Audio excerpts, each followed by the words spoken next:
Amazing. Look at them go, Okita Alta said, as she watched the fight that began to grow serious. They're strong despite the fact they're not heroic spirits like us, she mumbled. It's expected. Archer closed his eyes. The Knights of the Round and the Arthurian legend in general are strong on their own. Given that this world is far different than our own and they've lived for centuries, I'd say that they've had tons of experience and training. Centuries? Okita Alta looked shocked. Whoa, senpai, you're quite informative on this world. I learned quite a lot during my time here. Besides, if anything else, I think I prefer this world. Mostly because I have a master that supports me with infinite magical energy. He grinned. Look at them go. Such speed, such strength. They're not the Knights of the Sun for no reason. The announcer's voice rang throughout the place. As if on cue, the sounds of blades clashing against each other echoed throughout the place.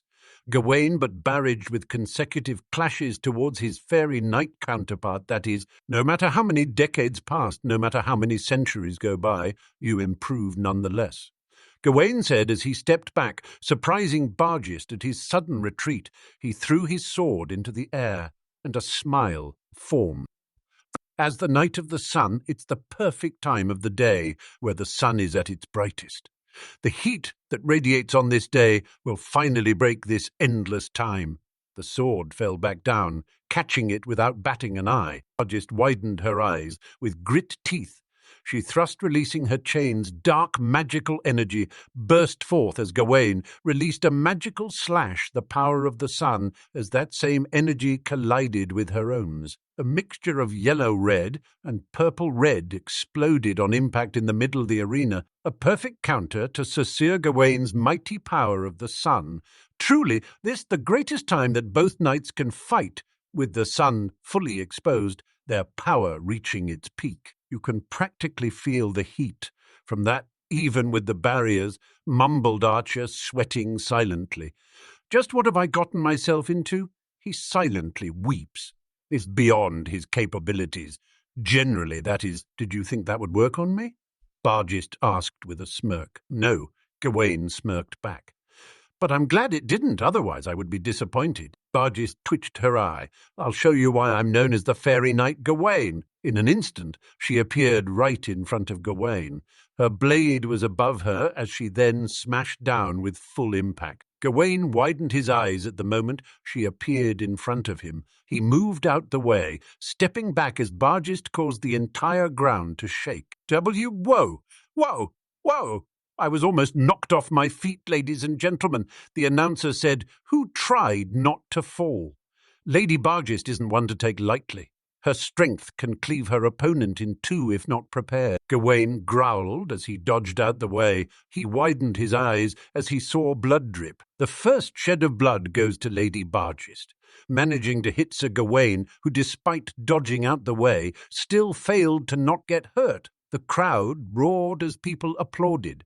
Morgan smiled while Artoria frowned and closed her eyes. "This is but the beginning, do not get cocky," Artoria told her sister. "Is that what we call being a loser, Artoria?" Fufu Morgan put her hand in front of her lips, laughing at humanity's king. What happened to all that talking Knight of the Sun?" Bargist asked, seeing that the man stopped joking around and talking. Gawain touched his forehead as he felt a cut. He was bleeding due to her weapon managing to hit him. Marvelous! The man laughed in joy. Despite the bleeding, talk about sane. Archer sweats. "I applaud you for drawing first blood," clapped Gawain as he continued smiling happily. "Truly your strength is no joking matter.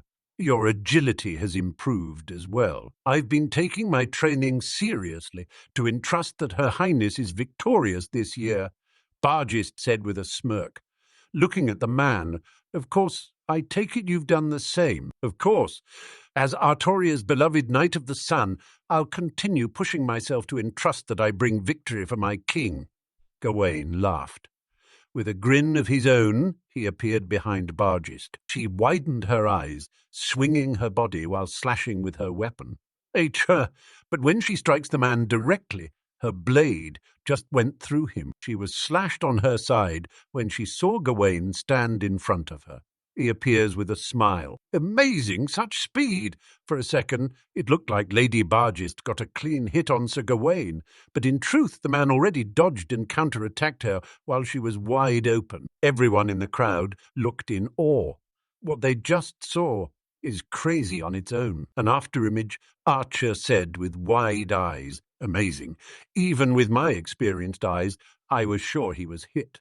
Okita Alta said, "What have we gotten ourselves into?" Both counter-guardians closed their eyes. "Now this is a battle?" Bargist grinned, despite her bleeding. She laughed. "I'm glad you're enjoying yourself as well," chuckled Gawain. "Now then, I say that makes us even now?" he asked with a smirk. "Indeed, this is but a tournament." Bargist looked at the man. "Not a battle to the death. This is a battle to win, not to kill." Agreed. Gawain gripped his sword as his gaze turned serious. Bargist gazed seriously as well, both clashing with each other all the while. Everyone in the Colosseum watched their battle with awe. "Truly, both of them are like gorillas," Balban said. "Still, kick his smug ass and beat him to a pulp, Bargist?"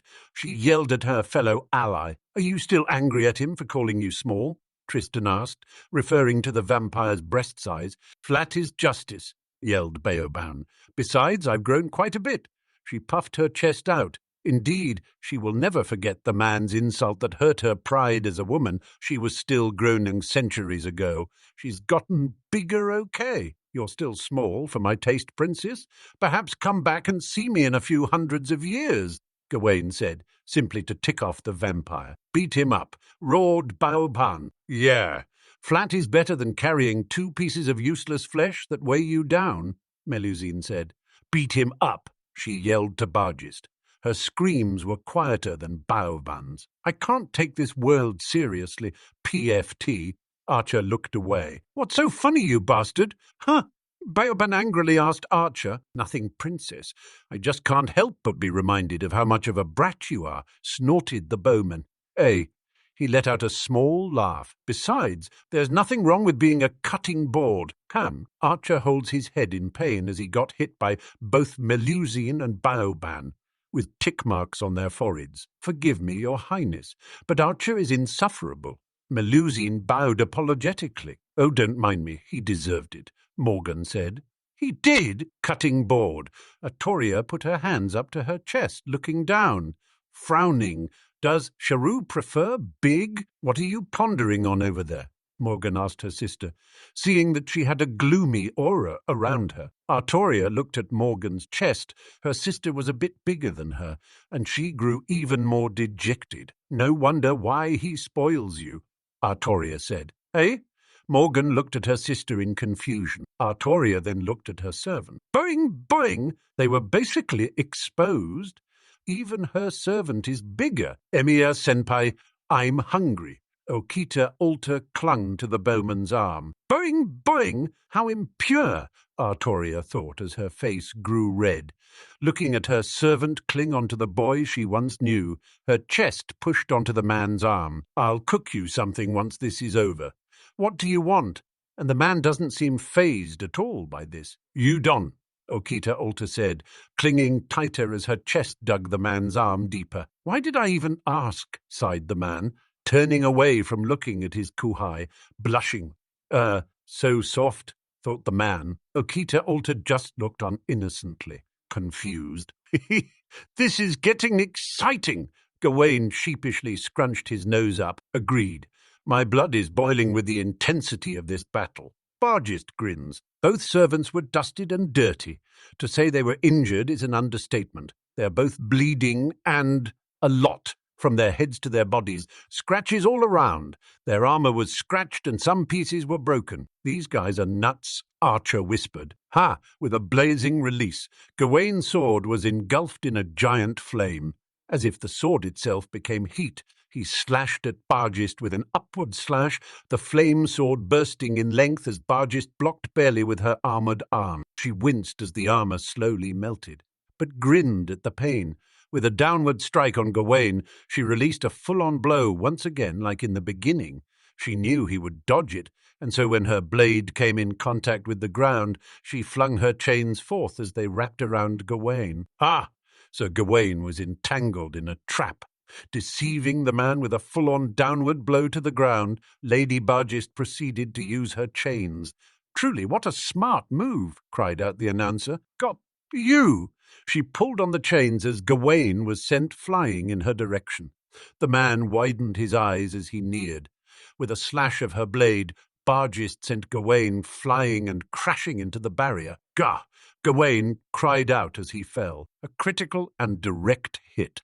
Talk about an enormous pain to block that attack if possible. Sir Gawain was sent back. Is this the end of their ties? Would Bargist prevail victoriously? She will not. Gawain frowned as he slowly got up, stabbing his weapon onto the arena to support his weight. "You're still kicking even after that blow. Yes, you truly do own the title, as one of the strongest knights," Bargist said, who stared at the man. "But how much longer until you pass out?" "The same to you," huffed Gawain, standing straight as he pulled his blade out.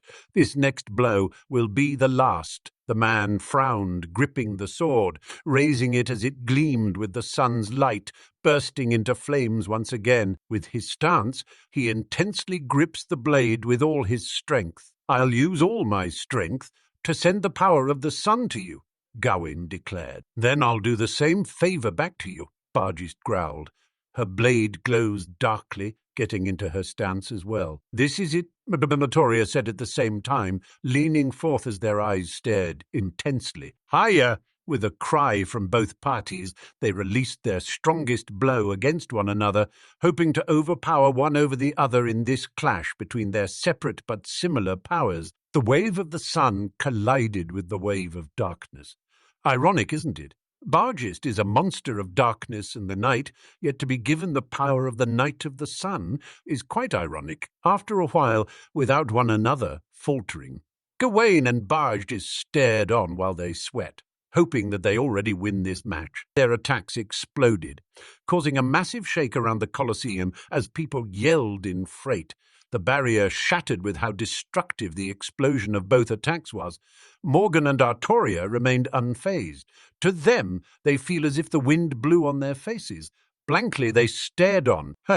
Now that's a fight if I've ever seen one," grinned Mordred as nothing but smoke filled the arena. "Such terrifying power," the announcer yelled. Everyone slowly looked on as the smoke disappeared. What was revealed was both Gawain and Bargist standing. Their faces were blank. Everyone went quiet as they looked on. "Who's the victor? Who's the victor? A tie, once again," yelled the announcer as everyone looked on, shocked as both Gawain and Bargist fell to the ground at the same time, passing out. Artoria looked on with disappointment. Another tie once again. Even if it's the first match, it doesn't stop the fact that it's another tie. Morgan, meanwhile, looked on blankly. Calmly, she inhaled and then exhaled. "Archer." "Yes, master. I require a table." Morgan told the man. "Understood."